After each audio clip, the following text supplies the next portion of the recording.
Quand j'étais en Californie en janvier dernier, on est allé sur le campus de Google et il y avait un énorme Google Store où il y avait énormément de merchandising. Et moi j'ai trouvé ça, une magnifique casquette YouTube. Franchement, elle est folle, enfin je l'aime trop. Et si avec ça on tape pas le million d'abonnés, franchement, je comprends plus rien. Salut à tous, j'espère que vous allez bien. Ça fait bientôt 1 an que je me suis lancé sur YouTube et c'est juste une aventure de dingue depuis le départ. Et je me suis dit que ce serait un petit peu l'occasion de faire une vidéo pour vous révéler 5 trucs que les gens ne savent pas forcément sur cette plateforme. Mais avant, si tu veux faire ta bonne action de la journée, n'hésite pas à t'abonner à la chaîne, comme ça tu recevras ta petite notification tous les mardis lorsqu'une nouvelle vidéo sortira. Et sans plus tarder, on passe au top 5. La première chose dont je voudrais parler, c'est les chiffres fous. YouTube, c'est plus de 2 milliards d'utilisateurs, plus d'1 milliard d'heures de vidéos visionnées chaque jour et surtout plus de 500 heures de vidéos uploadées chaque minute. Genre chaque minute on upload plus de 20 jours de vidéos YouTube. C'est un truc de taré. Numéro 2, la monétisation. Depuis que j'ai commencé YouTube, tous mes potes sont là à me demander « Et alors, t'as gagné combien ?» La YouTube Money, elle arrive quand? Donc oui, il y a un grand fantasme autour de la monétisation de la chaîne YouTube et je vous explique un peu comment ça marche. Pour avoir le droit de monétiser sa chaîne YouTube, il faut répondre à 2 critères. Numéro 1, avoir plus de 1000 abonnés.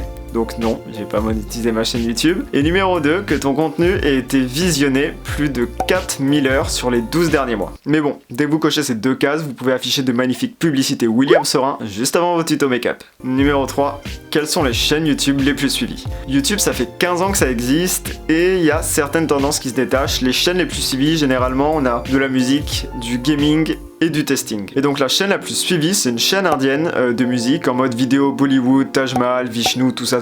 En deuxième position, on a le roi du gaming avec PewDiePie. Et ces 2 chaînes, c'est les 2 seules à avoir dépassé la barre symbolique des 100 millions d'abonnés. Et en troisième position des chaînes les plus suivies, je vous jure, on a l'incarnation du mal. Le truc, ça s'appelle Cocomelon Nursery Rhymes et en fait, c'est une chaîne YouTube qui propose des comptines sur fond d'animation 3D. Et je vous jure, j'ai regardé 10 minutes pour préparer cette vidéo, c'est un calvaire le truc. Sincèrement, je pense que je m'en remettrai jamais.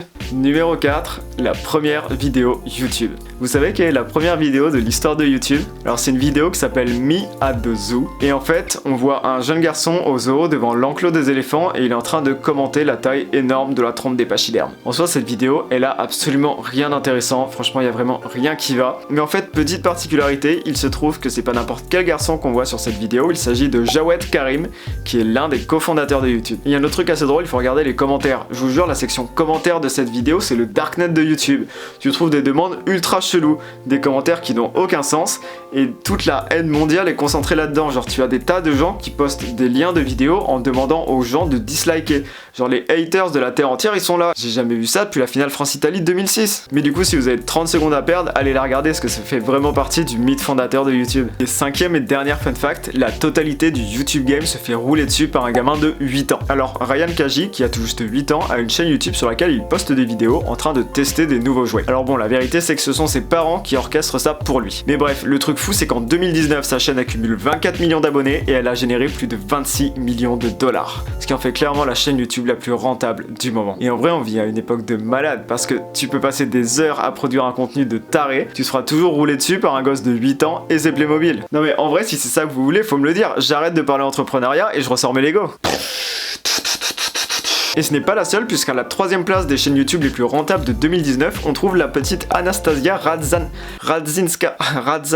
Radzinskaya qui se filme en train de jouer avec son papa. Alors oui, c'est trop mignon me direz-vous, mais le père il a clairement flairé le bon filon, car ce genre de connerie a généré plus de 18 millions en 2019. Un truc de taré. Et moi à côté, à 23 ans, j'ai limite des problèmes avec mon banquier à cause de YouTube. Alors monsieur Eke, j'ai bien reçu votre dernier mail où vous justifiez votre découvert bancaire parce que vous avez besoin d'un nouveau micro pour, je cite, niquer le YouTube game? Oui, tout à fait. Voilà, c'est fini pour aujourd'hui. N'hésitez pas à me dire ce que vous en avez pensé. Et si vous voulez pas me dire ce que vous en avez pensé, bah dites juste bonjour dans les commentaires, ça fait toujours plaisir. Et sur ce, on se dit à mardi prochain pour une nouvelle vidéo.